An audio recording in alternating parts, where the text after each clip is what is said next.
Chapter 1. Above him, the sky is clear and the sun is shining. Izuku stared at the sky for what seemed hours, taking deep breaths. It was a beautiful day. It almost seemed like the world knew what he had done, and it decided to give him this as a sign that a new, brighter chapter for the world had started. Izuku was exhausted, his body feeling like a bag of rocks after the fight, and really he kind of deserved it. More than half of the fight was him going feral with One for All and its other quirks. But he had to do it. If he didn't, if he stopped and thinked for even a second, he would have died. A laugh came from beside him, from the other person left in the destroyed battlefield that used to be a city. All for One, or rather, Hisashi Midoriya, let out a tired laugh as he laid on the ground next to Izuku, his son. "What's so funny?" Izuku asked, giving his father, the world's greatest villain, a glare. "I'm just thinking of the irony of this whole thing. The quirk that I gave my brother, the only one that could defeat me, passed down to my only child who has defeated me. Quite the poetic ending, don't you think, Izuku?" Hisashi said with a smile. Izuku just rolled his eyes. The man next to him might have been just as tired as Izuku, but that wasn't the reason he was on the floor. The real reason was that he was dying. "You are dying, and you are using your last moments to talk to your sworn enemy. Seriously?" Izuku asked, annoyed that his father couldn't die any faster. "You aren't my sworn enemy. Really, that title only goes to All Might. That annoying blonde was a thorn in my side far longer than any other user, so he gained that honor," AFO said with the same calmness one would have when talking with a friend. "Am I your sworn enemy, son?" Hisashi asked. "Don't call me that," Izuku said. Getting called son by the man who had tried to kill him less than an hour ago made a chill go down his back. "But no, you aren't. That one goes to Shigaraki. You are more like my fated rival, or something like that." "Fated, huh? Guess you are right. If you didn't have the quirk, you wouldn't have had to fight me, and I guess Shigaraki did annoy you a lot more than I did." Another laugh came from the man, his suit drenched in their blood as he slowly felt his heart begin to slow down. He didn't have long. If he focused the fleet-eye healing quirks he could probably hold on for a few more minutes, but his death was inevitable. He looked back to the young man with green hair. "What day is it?" The question surprised Izuku. Why did he want to know the date? Izuku was too tired to just say no, and really he also wondered what day it was too. Maybe he could make it a celebration, the day the greatest evil was defeated. Yeah, that sounded nice. He started thinking back. The war started close to a year ago, but the final battle started about 2 weeks ago, and their fight lasted almost 2 days, both of them too stubborn to just lay down and die. So that would make today, oh, it's July 15. Izuku was really seeing the irony of the situation. "Your birthday, correct?" his father said. "You remembered?" Izuku was genuinely surprised. The man that had been missing his entire life, the one he had always assumed never cared about him, remembered his birthday. "Why are you so surprised?" "You are my son.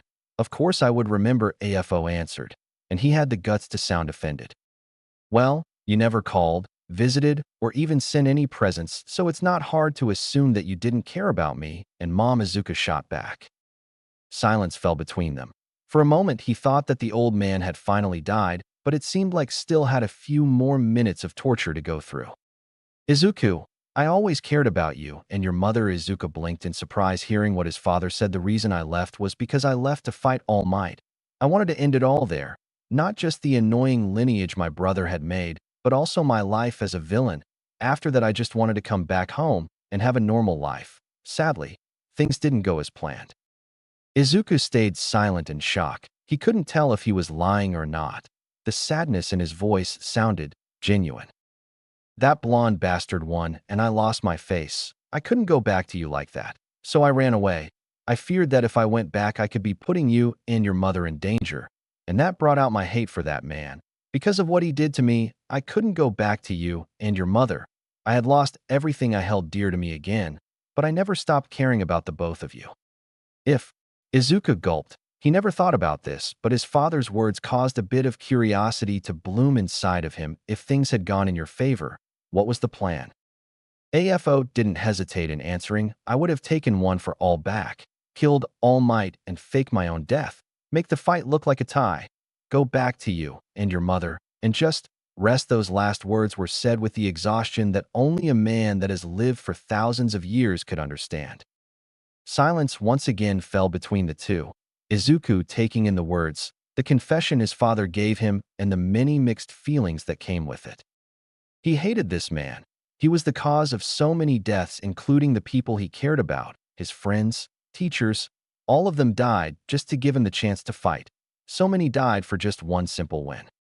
But after hearing this, deep inside of him, he felt happy, happy to hear that his father cared about him, that not being with them affected him just as much as it did to them. He felt angry, angry that it was now that he was saying all of this, in their last moments together, that he didn't try harder to reach them. He felt sad, sad that his father was dying.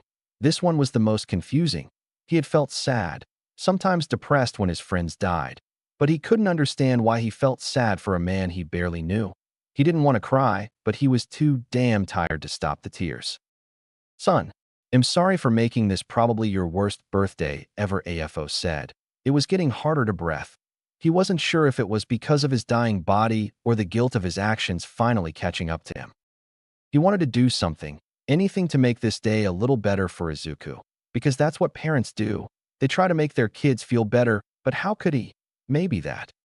Izuku, if you could, would you want to see your friends again? He asked. What kind of question is that? Izuku asked back, confused as to where this was going. Just humor your old man in his last moments, would you? Izuku rolled his eyes, but he couldn't help the sad smile that formed in his face, remembering the fun times he had with his friends as he closed his eyes, back when everything was fine, when they were just students and not child soldiers. Yeah, I would love to see them again.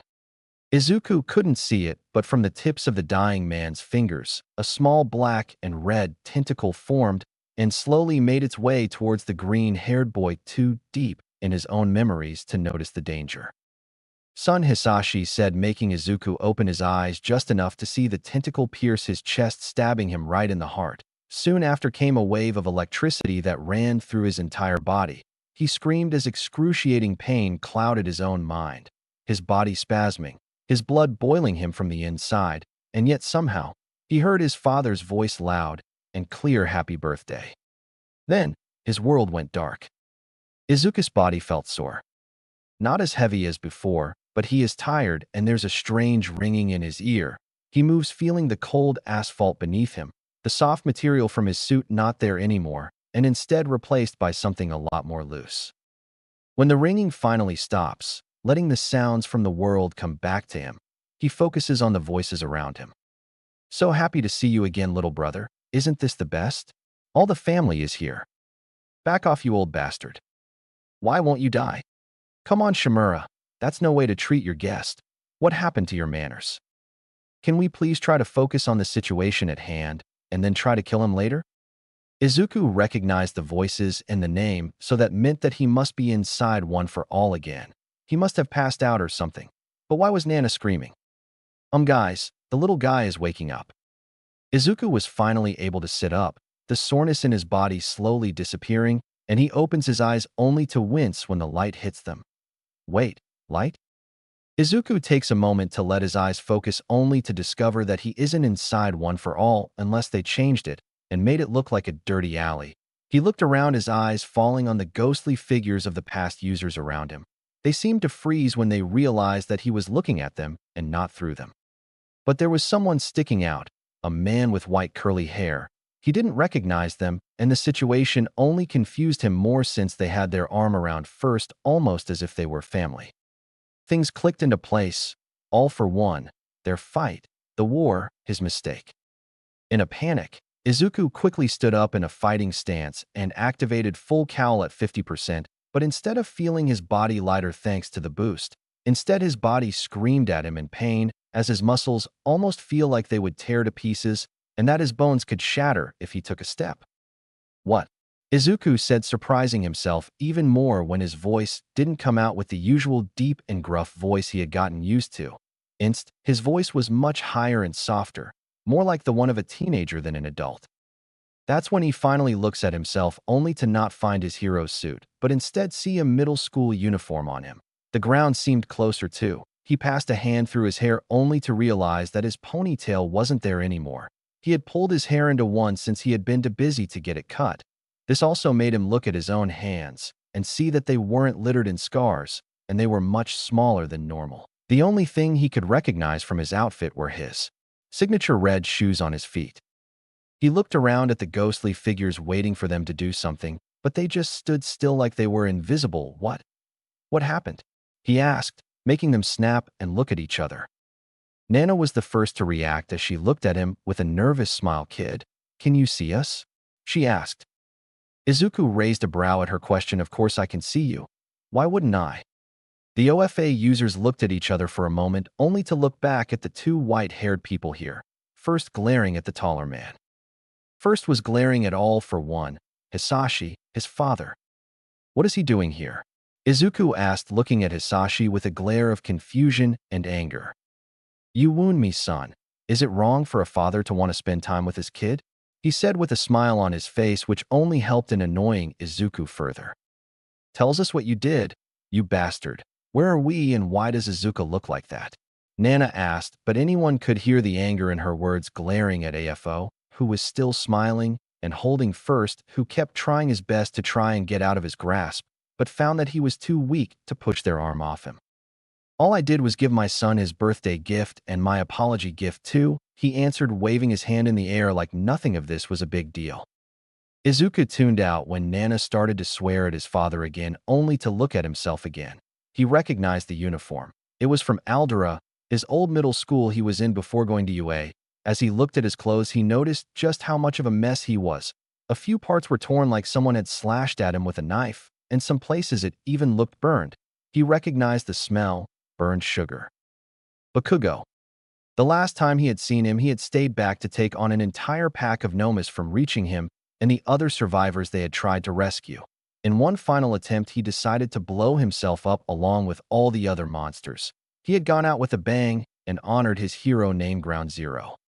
Izuku came back to the present when he felt something in his pocket vibrate. He pulled it out to see his old phone, the one he had before it broke, and May made one for him. It was weird holding it, feeling that it was heavier than Mice design. He turned it on, and his eyes widened. His eyes focused on the date. He watched the clock change, and he bit the inside of his cheek hard enough to make sure he wasn't dreaming. 2 years, he muttered, catching everyone's attention. It's 2 years before I met All Might, Izuku said, looking wide-eyed at his father. Above him, the sky is clear and the sun is shining. Chapter 2. Izuku could only stare in shock at the ghostly figures in front of him. 2 years. He had been sent back in time 2 years before he met All Might. 2 years before he got into UA. 2 years before he got One for All. What the hell did you do? Nana asked, her focus back on Hisashi as he just smiled. Like I said, it's my birthday gift to my son, he answered, only confusing the others and making Nana angrier. But how? Is this an illusion or a dream? What did you do to me? Izuku asked, waiting for a proper answer from the culprit. Son, I know you are smarter than this. You've already figured out the answer, haven't you? You just don't want to accept it, his father said, finally letting go of his little brother, who quickly moved away from him. He was right. He knew, but the answer was just too imposable. But how? There have never been any records of any quirk that could mess with time, even more one that could send someone 4 years into the past. He was right. He didn't want to accept it because it was just impossible. A quirk like that would never go unnoticed by either the villains or the heroes. Well, long story short, this quirk appeared in the early ages. The news spread like wildfire. A quirk with that kind of ability would never go unnoticed, so I acted quickly. I stole the quirk from the young boy, and then spread the lie that the quirk had been nothing more than a lie, and just like that. No more time-traveling quirk, AFO explained. Again, like it was no big matter. Sadly, the downside is that the one who has it can't use it on themselves. I was able to send chairs back to an hour, but if I couldn't use it on myself to fix a mistake I made, then I saw it as useless, so I stopped using it, and then forgot I even had it until the end of our fight. Everyone just looked in silent shock at the man who confessed to have the power to manipulate time and call it useless. So what happened to Izuku? Is he just gone? Daigoro asked. Hisashi brought a hand to his chin as he thought of an answer. A chill ran through Izuku's back as he realized that he used to do that same pose a lot. It's hard to say. I never dare try messing with that part of the quirk since I didn't want to cause some kind of time anomaly, but if I had to guess, we have two possibilities. Hisashi raised two fingers as everyone watched him. The first possibility is that when I sent Izuku back, I created a parallel timeline to ours, meaning that our original timeline is still progressing just without him. The second option is that I sent back Izuku in the same timeline, but thanks to the different actions that have already been made, the future we know has been erased and a new one has been made. Izuku felt as something started to form in him, a warm feeling that he had forgotten about. So, are they? Izuku couldn't finish his sentence as his hands trembled. His father just nodded. Tears wasted no time to start pouring down his face, not from sadness but from happiness. His friends were alive. He could see them again. Wet laughs came spilling out from his throat as relief washed through his body. He could save them. He had another chance to stop their sacrifices. His knees finally gave up on him as he crumbled to the ground, once again feeling as if the weight of the world had finally been taken off his shoulders. Now that I think about it, didn't you mention something about an apology gift? Fourth asked, letting Izuku catch his breath. Ah, yes, I had almost forgotten about it. But I don't need to explain that one. You can easily tell yourselves, can't you? The familiar dark smile appeared on Hisashi's face, causing everyone to freeze. Izuku, who had managed to stand back up again, looked at himself once more. He looked normal as being in your younger body gets. But aside from that, nothing looks off. So maybe. Izuku closed his eyes, focusing on One for All. He felt it react as the energy flowed through his body, just like his own blood did, but something felt off. He focused again, trying to figure out what it was. It almost felt as if something had latched itself with Izuku opened his eyes in shock as he fell to the ground again, holding his head in his hands as it throbbed with pain because of the information flooding to it. Energy had shot through him all at once, too different, too strong. He looked at his father, who had a smile still on his face. He looked pleased with himself. First marched forward and grabbed his brother's shirt and brought his face down to his level, a murderous glint in his eyes. Why does he have your quirk? First demanded. Hisashi just laughed. I knew that killing the people who he cared about would be something unforgivable, so I started thinking on something to try and make up for it. I couldn't bring them back to life, and I doubt he would have like Nomu versions of them as his underlings, so I thought that if in our fight he proved to be worthy, I would give him my own power, just like you, brother. First pushed him back, anger clear in his face, and screamed, I am not like you. Hisashi laughed, the smile never disappearing. How I have missed those tantrums of yours. I sure am glad that we are all back together. The mood did not fit the smile he wore, the hatred pouring out of Nana, and first, how every other user tried to stay away from him, and even Izuku, whose emotions have yet to settle after the roller coaster that he went through. Izuku Midoriya looked back up to his father, who now had curiosity gleaming in his eyes. Now that you know the power you hold and the new chance that you have been given, what is it that you will do? Hisashi waited for an answer. His little brother's quirk was strong by itself, but now that it had his own, added with all of the quirks he had become a one-man army. He was in a whole other level that no one would ever be able to reach but him. This kind of power would allow someone to not only conquer a nation, but the entire world itself. And he wondered, what would the child of the greatest evil, the successor of the symbol of peace, do with it? Izuku looked at his trembling hand. He could feel them now, the thousands of quirks that now lived inside of him. Their power could be his with only a thought. He closed his fist as a flame inside of him roared to life. He looked once more at his father, determination clear in his eyes.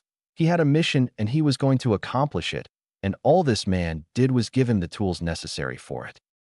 Izuku stood up once more, this time his legs not shaking in the slightest as he looked forward. I'm going to save my friends and stop you for good. All for One could only let out a laugh at his son's answer. What was it that Kazue used to call him? He was too stubborn for his own good. Then I hope you give me a good show. Midoriya smiled and took his first steps into his second try at his life. Behind him, the other users behind him every step of the way, and his father walking beside him looking at the world around them.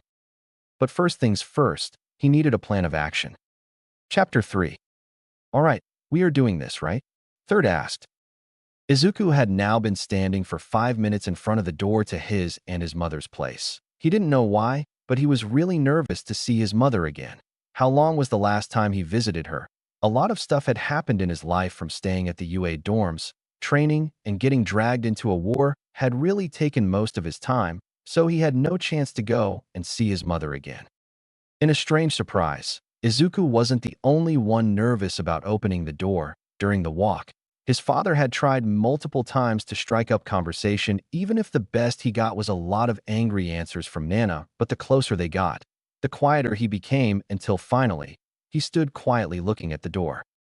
Izuku took a deep breath in and unlocked the door with his keys. The small cozy apartment immediately brought back memories to Izuku, the times him and his mother sat together at the table and talked about their day, when they would cook meals together, or when she would listen to him rambling about the latest hero news. Izuku, welcome back. How was your crying?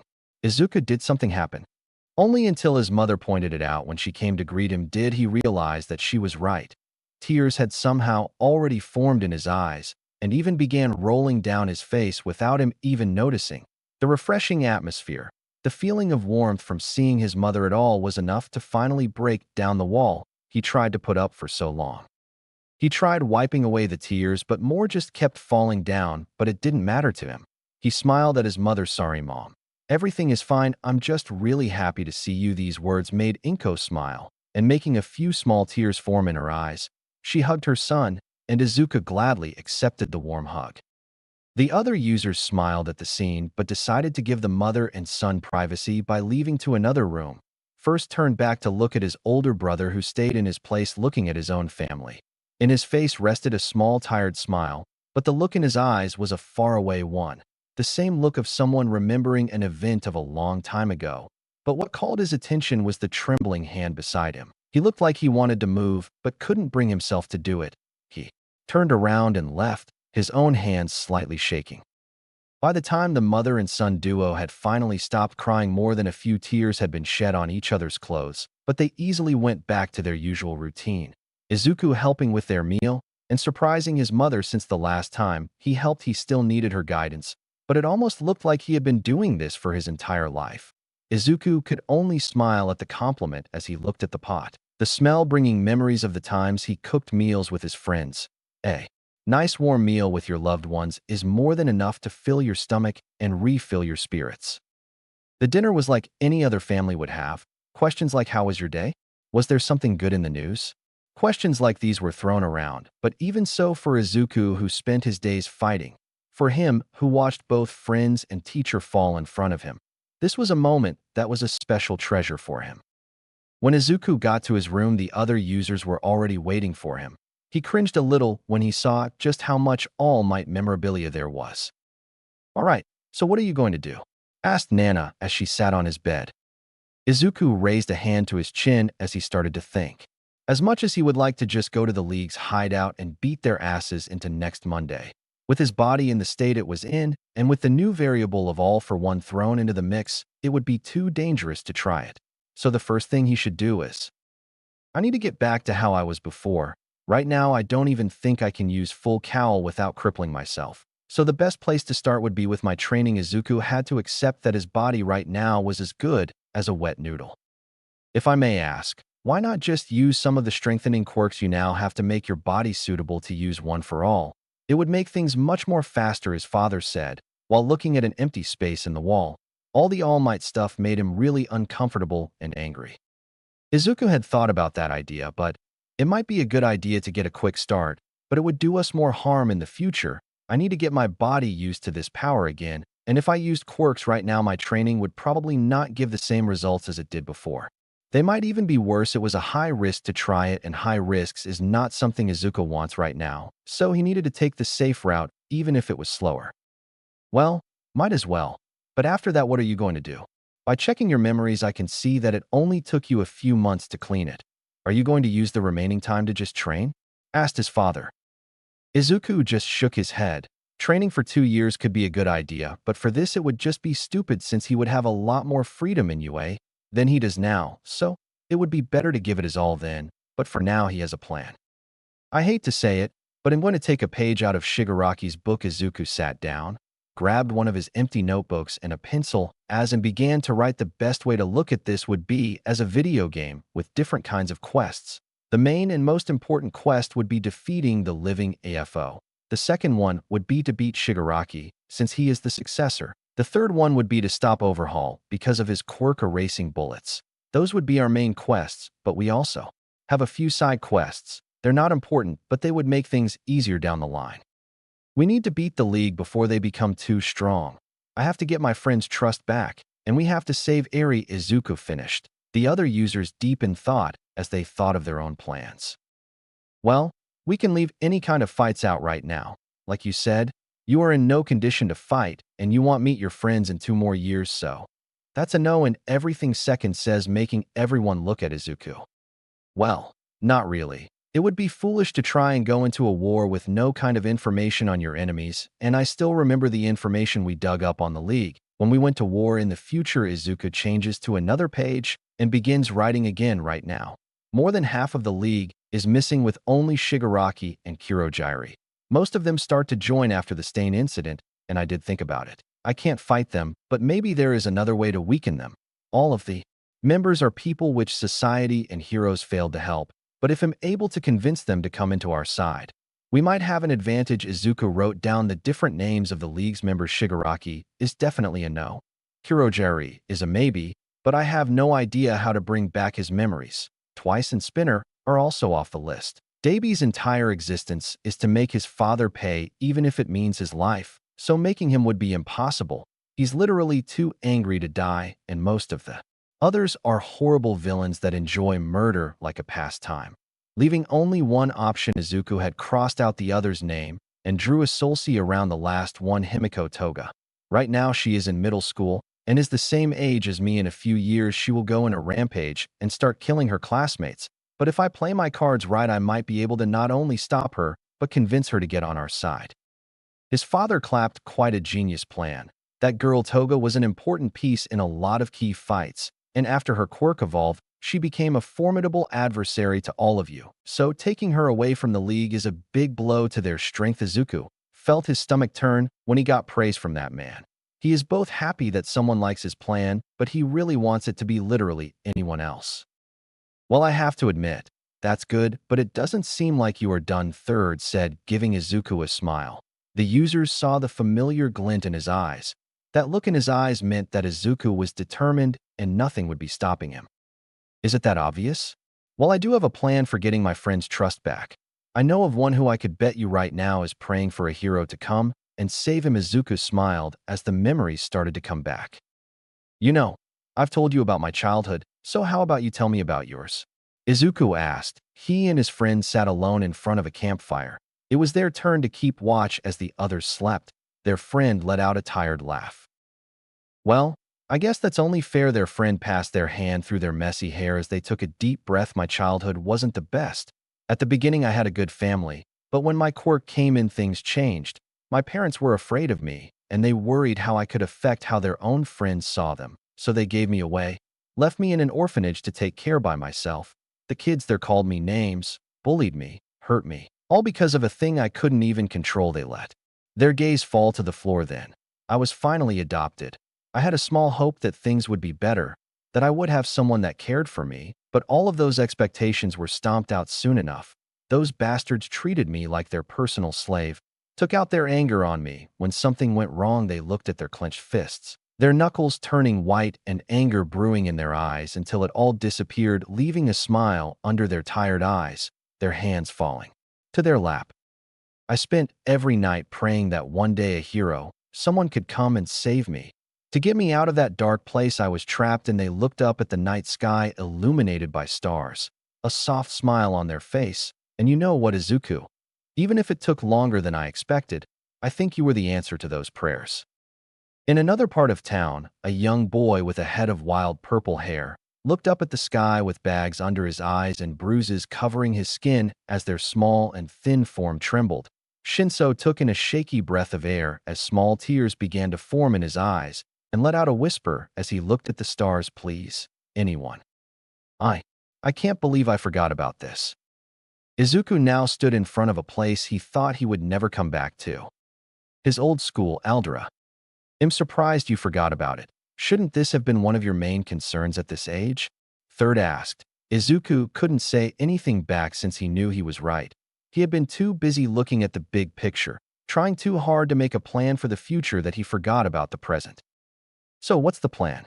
First asked, looking at him. Meanwhile, Nana and his father were giving glares to the other kids that walked by. Some snickered at him. Others looked at him with disgust. He sighed.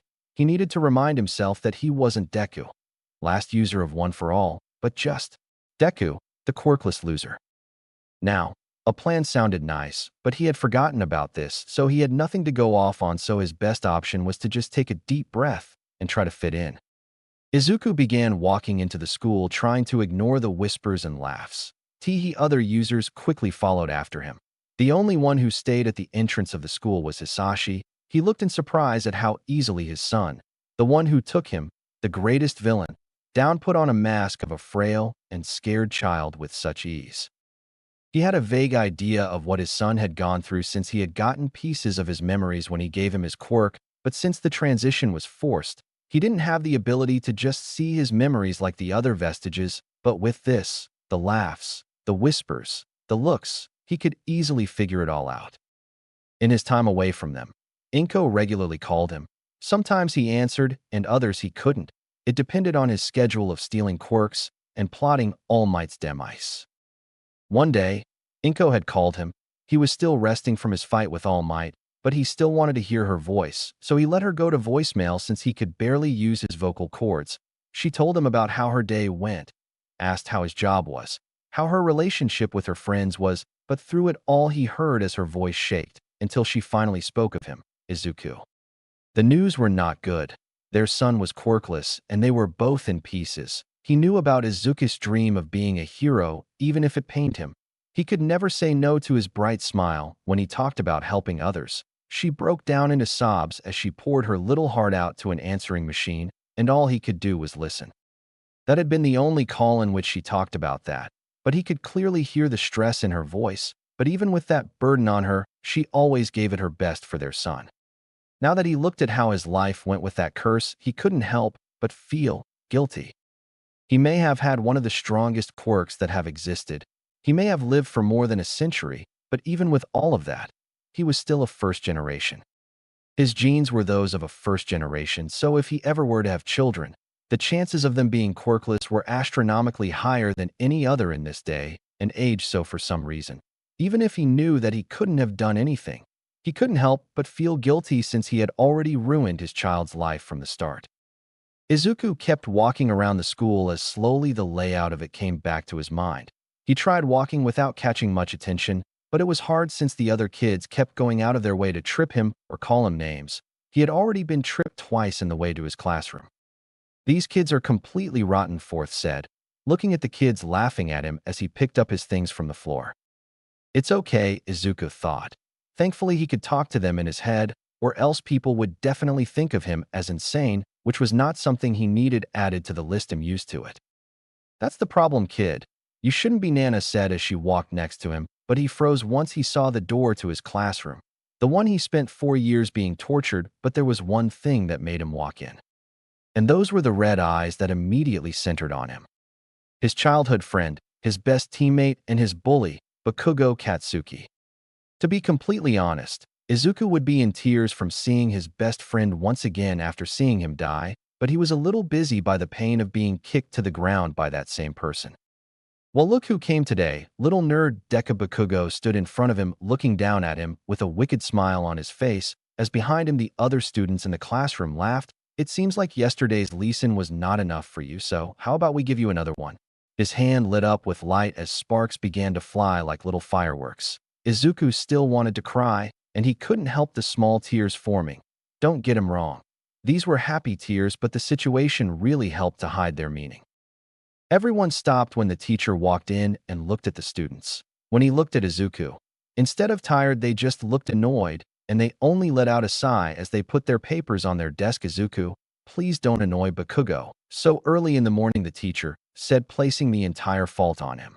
Slowly the students got to their seats, including Bakugo, who gave Izuku one last look, which quickly gave the message that this would continue. Izuku got to his own seat and got his notebook. No one ever paid attention to him, and the notebook incident wouldn't happen until a few more years, so he decided to bring his newest notebook. He had called it Notes for the Future so that it could be passed on as one of his hero analysis ones, but in this one, all he had been writing was his plan from his past memories. I can't believe the teacher just ignored you like that. Isn't their job supposed to help their students? His father said with anger and confusion as he glared at the teacher. Fourth scoffed. That would be the case, but with Izuku having the label of quirkless, even the teachers think of him as worthless. And with the strongest kid in the class hating his guts, the other students have no other choice but side with him and ignore him or join in. Izuku frowned. It was true that most of the other kids ignored it when he was beaten down or joined in when they had the chance, but they were just scared. They were scared of being targeted if they were kind to him, so they chose the safe option. Izuku focused back into his notebook where his notes were. They were divided into two, the section based around Shinso and the other one based around Toga. He had been thinking about the best way to approach both of them, and he found that the best way to approach the blonde would be when she left school, and for the hypnotist, that one had become a little more complicated, but if he played his cards right, he should be able to gain his trust quickly. Looking up information on Toga's school was less than legal since he needed to hack into various different websites to find information on what school she was in. He wasn't entirely proud of having hacking skills since he didn't want to go against someone's privacy, but he convinced himself with this being for the greater good. He had discovered that she left a little later than he did, but the walk he would need to do between his school and hers was still long, meaning that he would need to leave as soon as possible. Shinso would end up growing up with the idea that his quirk was evil, and thus he hated the idea of people with much stronger quirks, and the years it took for someone to help him created deeply rooted trust issues and a darker look on heroes. So a good start would be to make him understand that his own power could be used for good and try to get him a new house, preferably with Eraserhead and Present Mike, but the how ended up looking a bit illegal since he needed to make him see that quirks don't mean everything and that there are people who care, so he would need to take up the mantle of vigilantism again. He hadn't thought about it since the time he ran away from UA. Midoriya. Izuku snapped back to the present as the teacher called his name. His teacher looked excited for some reason. Since you seem so uninterested in the class, how about you tell me the answer to this question? Izuku looked at the chalkboard and was surprised because the question looked a little too advanced for the level of a middle schooler. What is the equivalent of the following logarithmic function in exponential form? For equals log 381. Izuku blinked a few seconds. He may look like a normal child.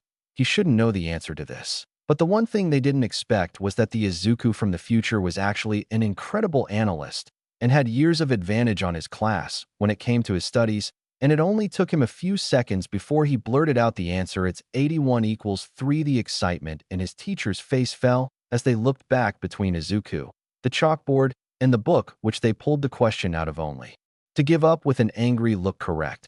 The teacher then erased the question and continued with the class. Izuku just shrugged that off since the teacher didn't call on him again for the rest of the class. The rest of the day came and went before he knew it, and he was ready to leave and get his first step of his plan started, but someone had a few different ideas. Where the hell do you think you are going in such a hurry? Bakugo and his followers blocked the exit of the classroom as he planned to continue where he left off. I bet you were just trying to run away like a little bitch. Izuku froze in place since he couldn't really think of what to do in this situation. His exit was blocked by two other kids, a girl who could control her hair and a boy who could make his arms into stone. If he was older, he could have easily dodged them, but in his current state, even if he managed to pass one, the other one would easily catch him, but he would also need to get past Bakugo, who could not only catch him, but cut his path with his explosions. Izuku was brought out of his own head by a loud bang and the smell of burned sugar, before he realized Bakugo had placed his hand on his chest and made a small explosion which was still strong enough to burn his clothes and burn his chest, the strength of the explosion pushing him to the ground. He was stunned for a moment as he tried to breathe, but quickly he noticed that something was wrong. The pain was quickly fading away faster than normal, and his own body felt like it was charged with electricity, almost like when he uses One for All. Izuku closed his eyes and faked being in pain and raised his hands to his chest to not let his bullies see the now fading scar. Instead, he began to focus on his quirk as he tried to figure out why it had activated on its own. Izuku opened his eyes to find himself in the familiar void of One for All, but he took a step back at the sight in front of him. Right in front of him, a strange small ball was exuding massive amounts of energy, almost looking like a massive bonfire. Deep down, he recognized this to be the core of One for All, but he wasn't using it, so why was it active? He then turned his attention to the sky, which gave him an even more suppering sight. In the place where an empty void of darkness should be, it was now illuminated by thousands of stars of different colors, all shining down at him. But for some reason, he also felt the sensation that they were looking at him, a beautiful and confusing sight for him. He also saw that the energy that the core was releasing was actually being absorbed by a few of the stars. More specifically, the ones that were green. They sucked the energy almost like black holes would and shined brighter than the others. Izuku flinched and clutched his head as information rushed into his head. These stars were the quirks that All for One had. The green ones were healing quirks. The ones active right now were some that activated when the user was hurt, but one of them would take the user's stamina to heal them. Another would use what the user ate as fuel to heal them, but he didn't tired nor hungry.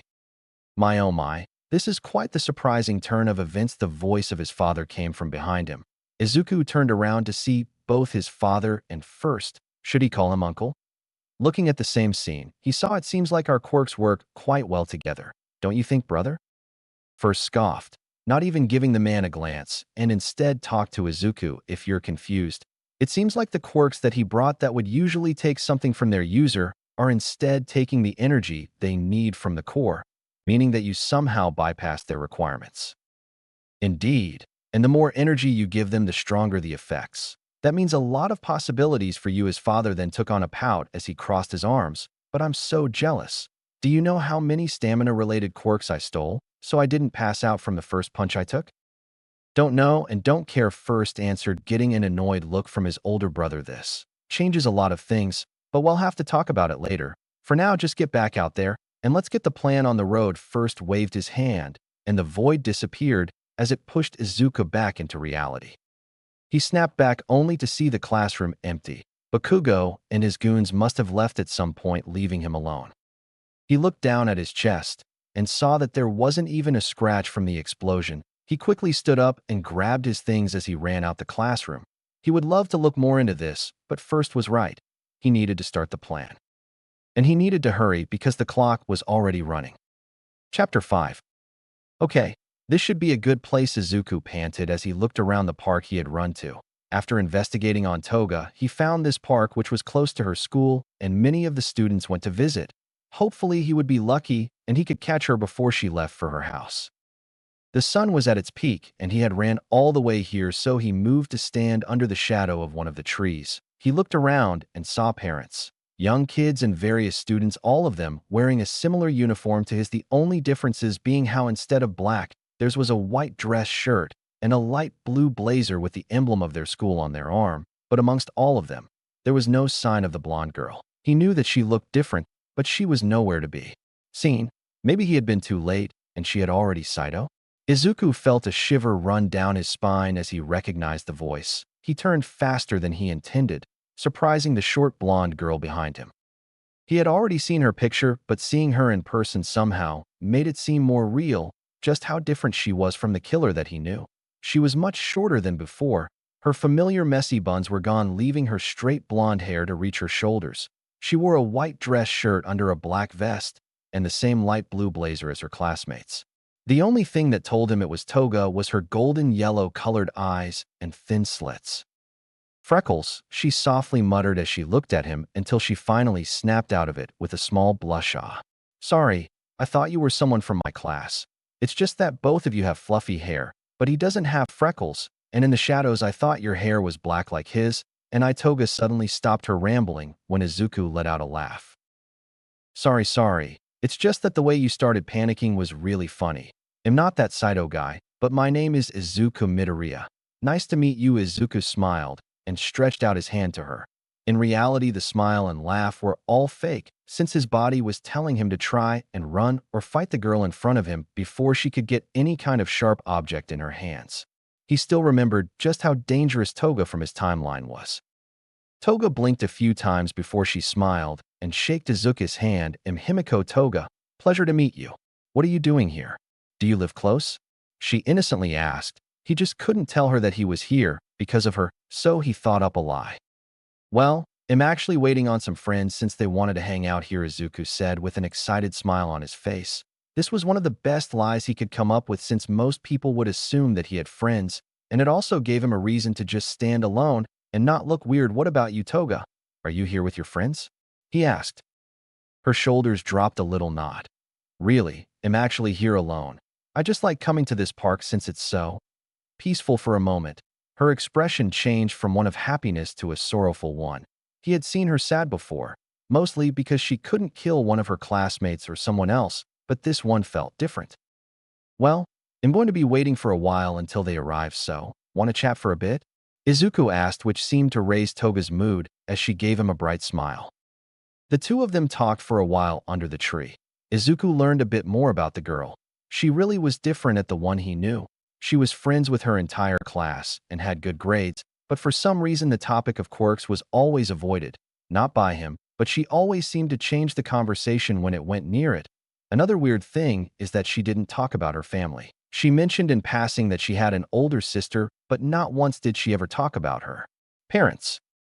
It was strange, but for some reason, maybe it was because he knew the future Toga, the way she acted almost seemed forced.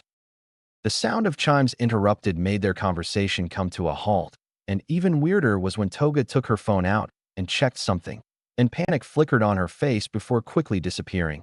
If it had been anyone but Izuku, they might have missed it completely. Sorry, Izuku, but I have to go, but it was really nice talking to you. Oh, that's okay. I enjoyed talking to you too. Would it be okay if we talked again another time? Izuku said. Toga stopped and looked conflicted, but only for a second as she smiled at him, but this one felt just a little less fake. I'd love to. Toga and Izuku exchanged numbers so that they could keep in contact. He waved at the blonde girl as she walked away, and when she finally disappeared after taking a turn, he let out a sigh. That was a lot more stressful than I expected. Izuku turned from the park and kept walking until he found an empty dark alley that he thought of as good enough. You handled it very well back then. For a second it seemed like you were going to punch her, Fourth said, and the worst thing is that he wasn't wrong. It was just my instincts acting up, and after more than a few years of her trying to kill me, seeing her act so friendly made me feel weird. Izuku shuddered as he remembered the strangely normal conversation they had, but then he remembers, did any of you notice anything weird on how she acted? Apart from her not being a serial killer, nothing really. She was just a normal middle school girl, Third said. And that's exactly what's wrong, First said, catching everyone's attention. One doesn't just start killing out of nowhere. They need a reason, something that triggers something inside of them, like a kind of accident that makes them turn to villainy. Hisashi just shook his head. Little brother, I don't think your knowledge in comic book heroes is going to help us solve this case. So if you could just leave it to the adults, that would be very kind of you. Before First could answer, Nana spoke. No, he's got a point. Many villains I fought back in my day had some kind of reason, be it money, revenge, a grudge, or simply because they enjoyed the thrill of it. But that's only a few of them who have a small goal like that. But the thing is, Toga looked fine. I still don't see why she would become a villain in the first place. Maybe something caused her to snap. Izuku began. Through the entire thing, I had this strange feeling where she wasn't being honest, and it reminded of myself, always just being kind, smiling, and her expression looked similar to mine. Okay, that's a good theory, but what would have caused her to snap so suddenly? Fifth asked. Her time at school seems fine, so we can take it off the list. So you are saying that it's something outside of her school life, maybe her family? Sixth said, it was a good theory, but it couldn't just be restricted to her family. Maybe a group was messing with her, and the stress finally brought her to insanity. There were too many possibilities, and he barely had any information on this version of Toga. The best thing to do now was wait and see if he could gain any more information from here, and if it came down to it, he could probably follow her home and see for himself. But for now, as red lighting sparked around Izuku as he activated a few body-enhancing quirks at once, and then the familiar green sparks of full cowl as he used 2% of One for All, he jumped, shooting upwards and landing on the roof of a building. He needed to head home and begin the second art of his plan. Night soon fell on the city, the time Izuku had been waiting for. now wearing a red hoodie to cover his hair, a black face mask that covered his freckles, weighted gloves, a pair of knee pads, and steel-toed black shoes that he had stolen from a few stores. He was wearing these clothes because they are the exact opposite of what Izuku Midoriya would wear, so, like this, he was trying to throw people off his tail by breaking his whole green dress code. He felt a little guilty, but he had no time to waste on trying to get gear, so this was the best choice. So far, what do you think of my quirk, son? That warping quirk made stealing those items much easier, and I told you that using those body-enhancing quirks to use one for all was a good idea, Hisashi proudly said. Izuku was still not used to having him around, and even less using the quirks he stole from others, but if he wanted to have a chance at changing his future, he would need to use every weapon in his arsenal. He concentrated as he felt a kind of list of the different quirks he possessed appear in his mind. He searched through it to find the ones he would need: Strength Enhancer 3 times, Healing Booster 4 times, Black Whip, Smokescreen. This should be a good combination of quirks, but maybe a few more amplifier quirks wouldn't be bad. So let's put OFA energy output at 30% to make them stronger.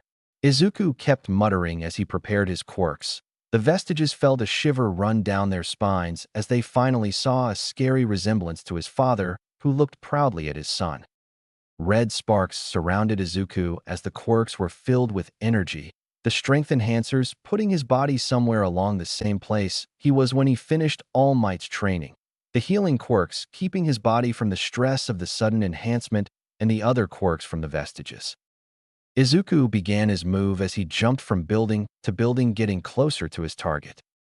His investigation on Shinso had to be a little more in-depth as he had to search for the family that had adopted him at this time and their residence. His approach would be different than one he gave to Toga. Visiting him at school was almost impossible as his school wasn't just far away, but at the other side of town, so going from his school to then run to see Toga, and then hurry to try and catch Shinso, and go back home at an hour that didn't make his mother start thinking something was wrong would be an impossible task since he didn't have a teleporting quirk.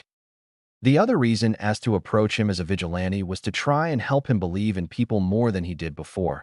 Shinso usually thought that everyone was out to get him because of his quirk, and that made him become bitter and lonely as he pushed everyone away. Both of them meeting in the sports festival was a kind of trigger for both of them. Shinso saw that his quirk wasn't a burden and that people did like him, and for Izuku it reminded him as to why he fought and remind him of his roots. Finally, Izuku made it to the home of Shinso's adoptive parents. It was a rather luxurious home, nowhere near anything from Todoroki or Yaoyorozu, but above a lot of others. He looked through them and saw that they already had a few younger kids, but they adopted to make themselves seem like better people to their friends and strengthen their connections.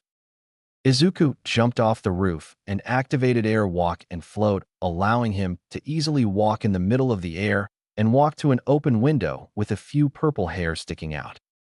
"Hello," Izuku said as he finally reached the window, surprising Shinso, who jumped back and fell off his bed. Sorry, I didn't mean to startle you. Are you okay?" Izuku asked as Shinso looked at him with surprise. Who are you?"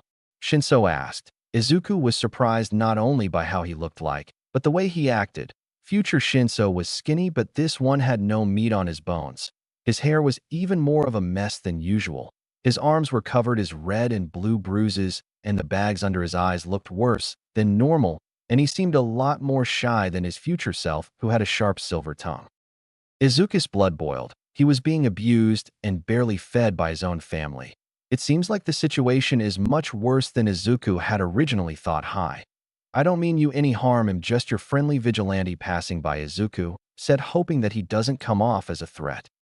Shinso still looked at him with nervousness, but his guard seemed to lower even if just a little. "And what are you doing here?" "I was just passing by, searching for any bad guys who need a little ass-kicking. You know, the usual. But then I saw you sitting there all sad and moopy looking at the stars. Is something wrong?" Izuku acted in a much more outgoing and goofy manner than he usually would. This was to try and get closer to Shinso, to look like a kind and warm person who wore their emotions on their sleeve. No, nothing's wrong. But what's a vigilante?" Shinso asked, seeming less tense. Izuku smiled as he saw that his plan was already working, but felt a little bad since he was using the trust Shinso was putting on him like this, but he knew it was for the better, so he pushed it aside. He can deal with it later.